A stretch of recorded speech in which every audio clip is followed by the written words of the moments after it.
आप अपने हितों की रक्षा के लिए सरकार का गठन करते हैं कि आपके हितों की वो ख्याल रखेगा, लेकिन आज की सरकारें आपके हितों का ख्याल नहीं, वो अपने हितों का और देश के हितों का ख्याल रखने के चक्कर में जो है कभी कभी व्यापार के चक्कर में ऐसे सम्मिलित हो जाती है कि पर्यावरण के हितों की रक्षा करना भूल जाती है। और जबकि पर्यावरण भी हमारे जीवन का एक अभिन्न हिस्सा है, हम प्रकृति के साथ जुड़े हुए हैं, है कि नहीं। अब प्रकृति को अगर पूरा तरह से विनाश कर देंगे, धरती पर कोई भी जो है पर्यावरण संबंधित पेड़ पौधा नहीं छोड़ेंगे तो कैसा होगा। आरंभ में बताए थे कि हर घर में एक आंगन होता था, आंगन कम से कम एक आध कट्ठा में रहता था, एक आध कट्ठा में आंगन रहता था, और उस आंगन में ही बच्चे खेलते थे। उस आंगन में तुलसी जी का पौधा होता था, उसमें पूजा करते थे। कहीं कहीं आंगन में अनार का पेड़, अमरूद का पेड़, नींबू का पेड़, ये सब आंगन में जो है लोग लगाते थे ताकि बच्चे उसके नीचे खेले कूदे भी और उससे फल की भी प्राप्ति। और उससे क्या होता था, घर का एटमॉस्फेयर भी बढ़िया रहता था। घर में सुबह सुबह उठिए और डिस्प्ले पे नज़र पड़े कि उसके बजाय सुबह सुबह उठिए और पेड़ पौधे पर नज़र पड़े, दोनों में कब जो है आपको ज़्यादा सुंदर, कौन सा सुंदर लगेगा? पेड़ पौधा पर दृश्य पड़ेगा। तो ये होता था पहले का, सबका आंगन बड़ा होता था। आज के घरों में आंगन गायब हो गए, लोग आंगन को पाट दिए। आंगन होना चाहिए और कम से कम 1.5-2 कट्ठा का आंगन होना चाहिए। घर छोटा लेकिन घर में ग्रीनरी ज़्यादा बड़ा होना चाहिए, लेकिन लोग आजकल 1 इंच नहीं छोड़ते। बिहार में तो 1 इंच नहीं छोड़े, खिड़की खोले लगी लड़ाई हो जाती है। ज़्यादातर यहाँ विवाद जो है बिहार में, जो क्राइम है वो ज़मीन से रिलेटेड विवाद है। मतलब समझिए कि 80% जो है यहाँ का विवाद वो जमीन से रिलेटेड, खिड़की नहीं खोले देंगे ना। छोड़िए राजनेता, तो सामान्य जनजीवन भी वही है। राजनेता से संबंधित बातें हम लोग नहीं बोल सकते, बस ऐसा नहीं तो हम बोलेंगे तो फिर तनी मनी नहीं बोलेंगे, फिर पूरा उलट देंगे, है ना। और उसके बाद जो है परिणाम बहुत भयंकर हो सकता है।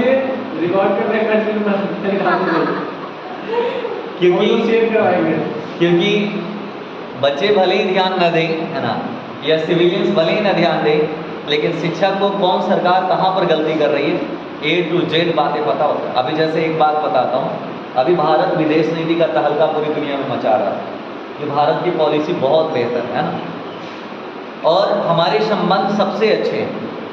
वो कहावत है, दुल्हों के भाई दुल्हनियों के भाई, है ना। यही कहावत पे जो है हमारे देश के प्रधानमंत्री जो है अभी कार्य कर रहे हैं। मतलब अभी सुने होंगे या आप लोग जानते भी होंगे कि रूस और यूक्रेन के बीच में लड़ाई चल रही थी, तो भारत के प्रधानमंत्री कहाँ गए थे? रूस के दौरे पे गए। पश्चिमी मीडिया में पूरा का पूरा होने लगा कि भारत के प्रधानमंत्री जो हैं ब्लडी हैंड जो है मिलाए हैं किसके साथ, यानी कि एक खूनी आदमी के साथ जो है उन्होंने हाथ मिलाया। रशिया के प्रेसिडेंट जो थे उनको, पुतिन को जो है सब खूनी आदमी के तौर पे जो है पश्चिमी देशों में जानते हैं, और उनके साथ हाथ पूरी दुनिया में बवाल हो गया। अब फिर अगले कहाँ चले गए? यूक्रेन चले गए। दोनों की लड़ाई में एक पहले गए रूस, और रूस के बाद अगले उसका जो कट्टर दुश्मन था जिससे लड़ाई चल रही है यूक्रेन, और दोनों को बोलते हैं ना, रूस में गए तो हम तुम्हारे साथ हैं ना, घबराने की बात नहीं, लेकिन हम शांति के साथ हैं। और उसके बाद कहाँ गए? यूक्रेन गए, और यूक्रेन को भी बोलते हैं कि हम आपके साथ हैं, हम शांति के साथ हैं। तो दोनों के साथ, दोनों में से किसी एक का चयन नहीं किया। इजराइल और फिलिस्तीनी में जो है इधर जो युद्ध चल रहा है, इसमें भी वही हाल, दोनों के साथ। लेकिन ये गलत है ना। अब ध्यान दीजिएगा बाबा, इसका परिणाम क्या हुआ? अभी भारत और पाकिस्तान में विवाद हुआ, तो रूस भी जो है भारत को बोला कि हम भी शांति के साथ हैं। जो भारत के लिए अपना पूरा नेवी शिप जो है भेज देता था, वो आज देश जो है भारत को सिर्फ बोल रहा है कि हाँ हम साथ हैं। और भारत को सपोर्ट करना देश ही कौन है? और है ही सब केवल सोशल मीडिया पर सपोर्ट किया है। ये बोलने के लिए अच्छा था कि हम सब जगह से सही हैं, लेकिन अगर लड़ाई होगा तो हम अपने किसी दोस्त को फोन जरूर करेंगे, वो आएगा, नहीं आएगा तो फिर वो किस बात? पहले पूरी बात तो सुन लीजिए ना। अब ध्यान देने वाली बात ये है कि आप जो दूसरे को संदेश दे रहे थे वही पाठ आपको पढ़ा दी गई। अब भारत को समझ में आया कि इसके साथ कोई नहीं, जो एक कहावत आपने सुना होगा, जो सबके होते हैं वो किसी के नहीं होते, है ना, बहुत खतरनाक होते हैं। इसलिए और भारत सबके होने में लगे हुए, इस वजह से किसी का नाम हो। और दूसरी बात आप सुने होंगे कि हिंदुस्तान ने राफेल खरीदा, चिनूक हेलीकॉप्टर खरीदा अमेरिका से, है ना, अपाची खरीदा, है ना, ये भी अमेरिका से। रक्षा सामग्री पूरी दुनिया से खरीद रहे हैं ना। क्या पूरी दुनिया से लड़ने वाले युद्ध स्तर की जो सामग्री है, इसको खरीद कर हमारा देश मजबूत हो सकता है? बिल्कुल नहीं। अगर आप ये सोचते हैं, मान लीजिए फ्रांस से हमने राफेल खरीदा, तो आपको राफेल का वर्जन दिया, तो सबसे लेटेस्ट वर्जन जो वो बनाया है वो थोड़े ना आपको दे देगा, नहीं ना देगा। और दूसरी बात ये है कि वो आपको बेचा है तो दूसरे देश को भी तो बेच सकता है, क्योंकि वो बिजनेस के तौर पे आप देख रहे हैं। वो कब बोला है कि चाइना बोला कि 5वीं श्रेणी का जो उसका विमान है वो पाकिस्तान को बेचेगा। रूस का एयर डिफेंस सिस्टम, अभी भारत और पाकिस्तान के बीच लड़ाई हो रही थी, तो उसका बहुत जिक्र किया जा रहा था कि AS-400 जो रूस से मंगाया गया उसका हम लोग भयंकर यूज़ किया और उसके जरिए ही जो हम लोग अपना बचाव कर पाए। अब ये AS-400 जो है रूस बोला है पाकिस्तान को, कहाँ हमसे कोई खरीदेगा, हम उसको भी दे दें, पाकिस्तान को देने के लिए राजी हो। और उसका प्रमोशन भी होगा। किसके भरोसे आप जीत सकते हैं? जब आज़ादी हुई थी हमारे भारत और पाकिस्तान का, तो ये आज़ादी के समय बंटवारे, यानी आज़ादी से पहले इंग्लैंड में जो है वहाँ के 10 नंबर स्ट्रीट जो है, 10 डाउनिंग स्ट्रीट उसको बोलते हैं, जहाँ पर ब्रिटेन के प्रधानमंत्री रहते हैं। तो एटली जो है, क्लेमेंट एटली उस समय के जो वहाँ के प्रधानमंत्री थे, वहाँ पर बैठक हो रही थी कि इन दोनों देशों को जो है, इस देश को कैसे तोड़ा जाए। और तोड़ने के पीछे कारण क्या था? भारत में समाजवादी भावना का प्रसार हो रहा था, जो रूस में है और चाइना में है, इस भावना का प्रसार भारत में भी हो रहा था। जिसने बोला कि पश्चिमी देशों के ये गुलाम नहीं होंगे, इसलिए इसको तोड़ना बहुत ज़रूरी है। तोड़ के 2 खंड में कर दिया गया। तो 2 खंड करने के बाद जो है पाकिस्तान पूरा चला गया किसके फेवर? अमेरिका के फेवर में, और रह गया भारत। तो भारत जो है गुट निरपेक्षता को अपनाया, यानी किसी भी गुट में शामिल नहीं हुआ। अब देखिए, कोई भी विकसित देश, याद रखिए, कोई भी विकसित देश विकासशील देशों को केवल यूज़ करता है, केवल यूज़ करता है अपने फ़ायदे के लिए। अब यूज़ करता है तो बाकी देशों को लगता है कि, अब जैसे जो विकासशील देश है उसको लगता है कि हमारा हित ऐसी। अब पाकिस्तान को ये चीज़ें समझ में आ गई कि अमेरिका के जो है चापलूसी करते करते उसको समझ में आया कि ये किसी के सगे नहीं होते। अमेरिका के विषय में एक कहावत है कि ना उसकी दोस्ती अच्छी है और ना ही उसकी दुश्मनी, तो खैर सोचिए मत। उसका दोस्ती भी खतरनाक, लेकिन दुश्मनी से ज़्यादा खतरनाक उसका दोस्ती है ना। दोनों चीज़ उसका खतरनाक, इसलिए उसे दूरे बनाने में फ़ायदा है। दोस्ती और ज़्यादा खतरनाक है उसका। तो अब देखिए ना, भारत के साथ जो है दोस्ती का सिलसिला, और उधर जो है वर्ल्ड बैंक से लगले जो है भारत पाकिस्तान में लड़ाई चल रही थी और लोन सैंक्शन कर दिया, देवो पैसा, है ना। बहुत खतरनाक देश है उससे। तो पाकिस्तान को समझ में आ गया, वो चाइना के फेवर में चला गया। चाइना भी उससे क्या कर रहा है? केवल यूज़ कर रहा है। ये बात उसको समझ में नहीं आ रही, वो भी केवल यूज़ कर रहा है। अब भारत को, बहुत ध्यान दीजिएगा, भारत को अभी ऐसे समय में क्या नीति अपनाने की आवश्यकता है? किसी एक का पक्ष लेने के लिए आपको खड़ा होना पड़ेगा, है ना। जो सबके होते हैं ये वाला नियम हटाना पड़ेगा। किसी, जैसे रूस और यूक्रेन की लड़ाई हो रही थी, किसी एक का जो है पक्ष अपनाना पड़ेगा, है कि नहीं? किसी एक का तरफ जाना पड़ेगा।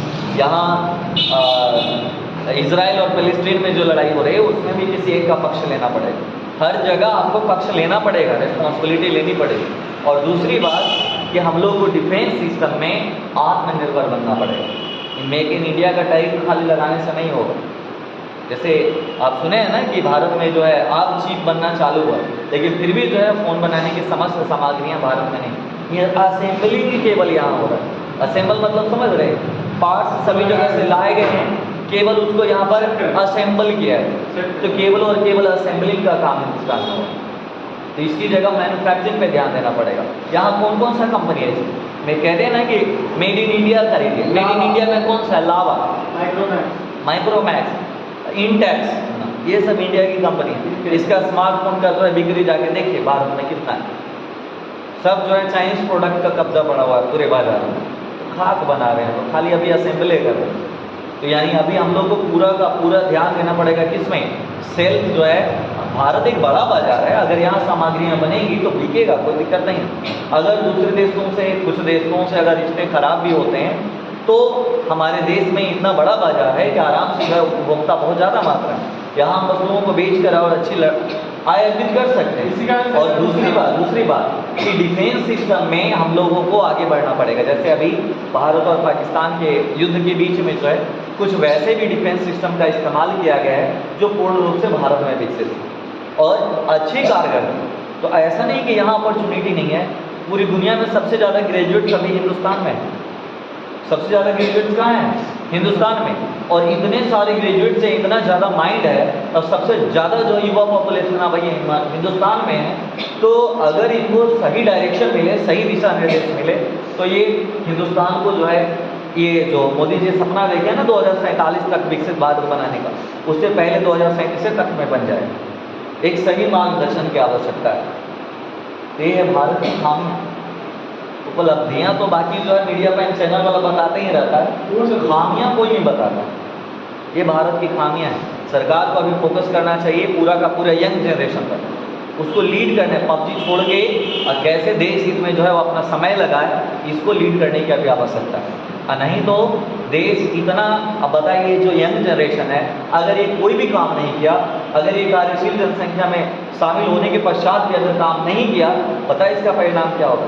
जब ये बूढ़ा होगा तो पूरे हिंदुस्तान का बोझ इसके ऊपर आ जाएगा, इसको बैठा के खिलाना पड़ेगा। और इतनी बड़ी आबादी को बैठा के खिलाना, आप सुने होंगे ना देश की आबादी कितनी है? मोदी जी 140 करोड़ कह रहे हैं, लेकिन नेट अभी 146 करोड़ एंड काउंटिंग है। 146 करोड़ हो चुका, बाकी गिनती जारी है कि नहीं? अब इतनी बड़ी आबादी जब बुजुर्ग होगा उसको बैठा के खिलाना 146 करोड़ आबादी को, समझ रहे कितनी बड़ी बात है? संभव है? इसलिए उसको एक सही मार्गदर्शन की आवश्यकता है ताकि आगे बढ़े, दिन रात मेहनत करे और संघर्ष करके जो है आगे बढ़े। सबको सही मार्गदर्शन मिलेगा, इंडिया खुद जो है बनाने की ज़रूरत नहीं पड़ेगी, खुद विकसित देश बन जाएगा। बस हमें ये है खामियाँ जो मीडिया चैनल वाले कभी भी दिखाते नहीं हैं। खाली दिखाएगा आरती छोटू, सीमा हैदर, यही सब जो है बकवास करके देश के लोगों के ध्यान को भटकाने का काम करती है मीडिया भारत। जबकि मीडिया का असली काम क्या है? अभी असली काम देश की मीडिया का है कि सरकार की कहाँ कहाँ खामियां हैं उसको पकड़े, देश में कहाँ कहाँ जो है समस्याएं हैं वो जाके जनता से मिले और जनता से मिल के उनकी समस्याएं पूछे कि आपकी समस्या क्या है, किस चीज़ की समस्या है, और वो समस्या के लिए जो है सरकार से प्रश्न पूछे कि सरकार इस समस्या को ठीक करने के लिए क्या काम कर रही है। ये है असली मीडिया का। लेकिन आप देखें वो अंजना ओम कश्यप तकौन है ना, दुनिया भर के हैं, लेकिन क्या ये कभी जो है पब्लिक के बीच में आके गरीब आदमी से क्वेश्चन करने गए हैं कि हाँ बाबा आपकी क्या दिक्कत है, हाँ दादी आपको क्या समस्या है? कभी पूछने गए हैं? नहीं। बकलोल मीडिया वाला सब हो गया, बकवास हो गया। इसीलिए कहते हैं इन सब का राज मुझसे मत खुलवाइए।